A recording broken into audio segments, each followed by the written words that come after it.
ibitangaza byarabaye n'ukuri kw'Imana. Iyi corona yarasaze si ikintu, ibintu none ihaye twereka.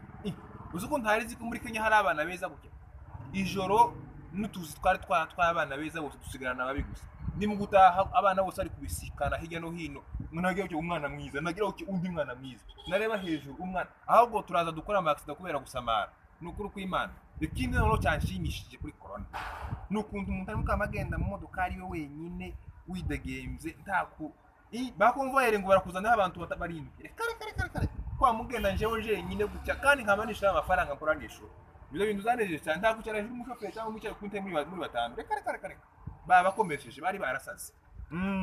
Noneho n'ikindi ku bantu bafite amakuru bakeneye gushaka tabigeze kuvuga ngo yaye ngo ubukwe ngo ni garama ngo iki niki ngo yaye ngo urabona ngo ni nkora ubukwe ngo butameze neza ngo abantu ngo bataje benshi ngo baranseka kare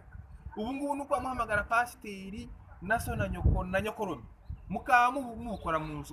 nzu bakabashingira mukifotoza gusa nta garama ihari, nta gwitwazo ngo yaye ngo ubukwe ngo buragogere kare kandi nta nuzaguseka ngo yaye ngo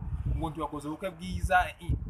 aravuga ngo ntiwakoze ubukwe bwiza zaba yawubonye ntazaba yawubonye nuko amubukora muzu nta nubwo ni umusengero ahubwo muzu mwa muri shambure mukaba murangiza mukaba mujyama n'umugore wawe ibintu bikaba birangiye udakora ubukwe nyine kabisa bagiye kuvuga ngo yango twakitonde ngo twitegure ngo baganze bagira utarekareka mugende mukora amakubu nyine niyo opportunité mu profiter l'occasion mukora izo bintu kabisa